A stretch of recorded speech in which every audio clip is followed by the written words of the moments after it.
money for nothing, chicks for free. What's going on, guys? Just figured I'd show you what I've been doing recently. I haven't been really acquiring much sealed lately. I've actually been selling more. The reason why is I've noticed some damage on an ETB or two. That was, there. I keep my stuff in cases, and I don't understand how that happened, and just kind of frustrated that any little ding or nick, especially when these things get really high price, can take so much value off.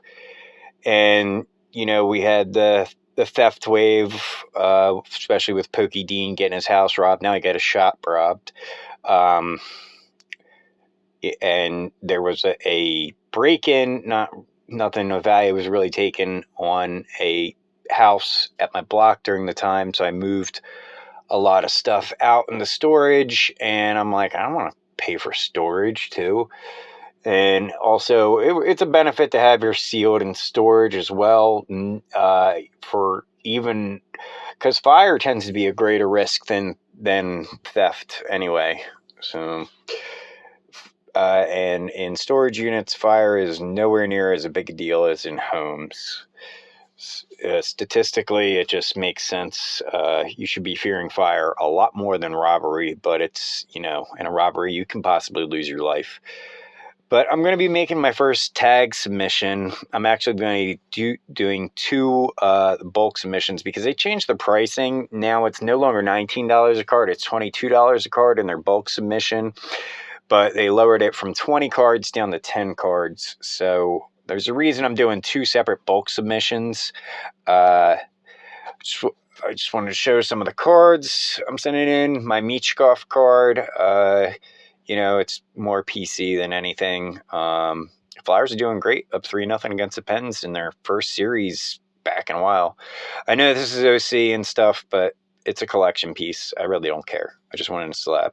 Same thing with the Bubble Mew. I don't have the Bubble Mew with me right now, and that's a safe deposit box. I hit the Deadpool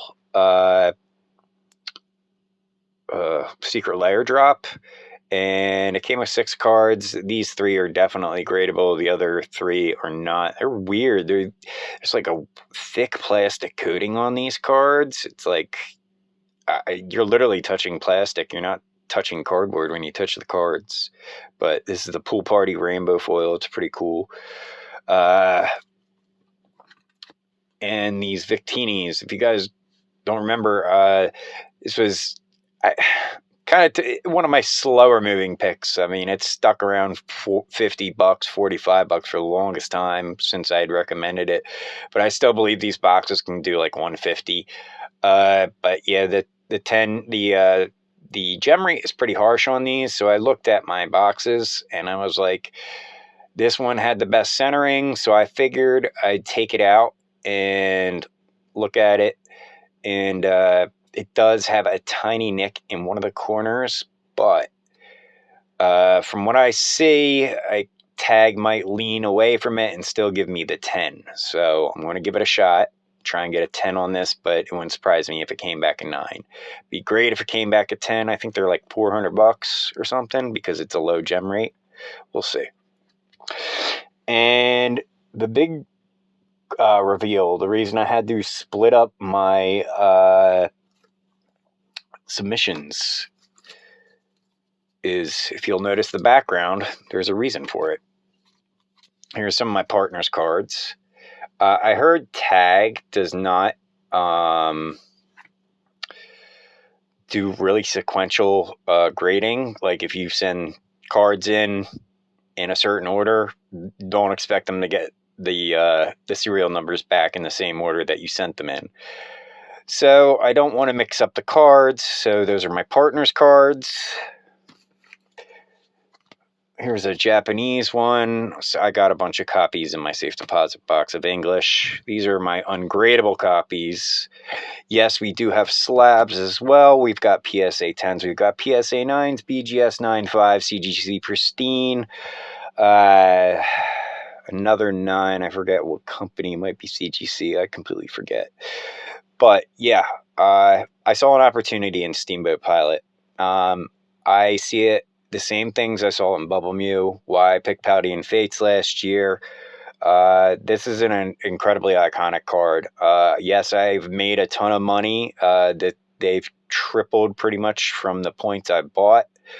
Especially the PSA 10s. Oh my God, we've made a killing on the PSA 10s. My partner bought a couple of slabs as well. They're in the PSA vault, most of them, other than what's in my safe deposit box. Yeah, it's been great. I'm a real big believer in this card still. I believe it's pulling back right now at this point, especially with the auction we saw last night, ending at $14.63 for a PSA 10. There is a copy up on Buy It Now for $1,800. So even though the bidding was furious and it set a new all-time high again, it came nowhere near to that $1,800 price. And there's not many watchers on that $1,800 Buy It Now price, so it tells me people aren't willing to go that high yet. However, these cards are going to continue to disappear. The gem rate is under 70% now. Do not expect to get a 10 out there. There is going to be very few 10s on the raw market. I've seen so many on eBay that they're going to get returned after authentication. I've seen so many of these raw cards listed as near mint with obvious flaws on them. They're going to go through authentication, and when you send a card through authentication that you've overgraded, they're going to cancel the sale and send it back. So there's probably going to be a wave of relistings, cheaper. Probably some are going to avoid authentication altogether and try and sell it $250. Especially ones that bought it, sub $100 or, $125 or whatever, people that just want to get out, make a quick flip. So yeah, and there's been a bunch of raw copies listed on TCG Player at $350. They're all listed as near mint. Like I said, don't expect to get a 10 on any of those. I think the 10s are pretty much exhausted from any raw supply out there now. I've noticed the gem rate is going down. That doesn't mean the pop report won't go up. The pop report is currently at 130. I've been paying attention to the pop report like a hawk for about 2 months now. I think it was like at 112 when I started. So you're talking about 18 10s in 2 months? Yeah. And another thing is I do believe this card will, especially in PSA 10, I don't know about raw, possibly. This will be more expensive than the iconic Mickey Mouse one day. Yes, I said it. I do 100% believe it. Why? Because this card is more iconic.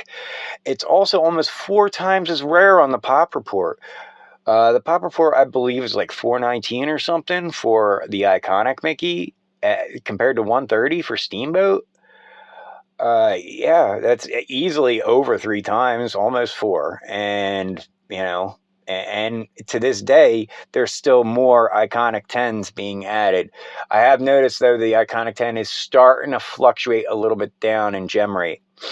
They're printed at different facilities or different printing processes, so I would actually expect there to be more raw 10s out there for the iconic. Another thing is Japanese versus English. You guys can see, but yeah, oh God, the English copies are just so much nicer than the Japanese. I got all my Japanese copies for like $85 after, import fees and everything. But yeah, unless you get a really good deal on a Japanese copy and you just want one, then go with Japanese. Otherwise, just save for the English. It's so much nicer the way you can see the clouds move and stuff. But Steamboat Willie, the cartoon, 100th anniversary, 2028. You don't think that that's going to be huge for this card? 2028 Steamboat Willie anniversary, or 100th anniversary. It's going to be something crazy, guys. In 2 years, yeah, this card, I can expect even raw copies to probably be 4 figures. So, we'll see. Yeah, I think I'm into the singles game now. And unfortunately, Lorcana's so small, I can't really tell you guys what I'm buying. I do have a Pokemon play, however. I'll talk to you guys about that one. That is a really low gem rate as well. So, but there's still PSA 10s coming on the market for that. So, you can still get in early for that. All right, guys, have a good one.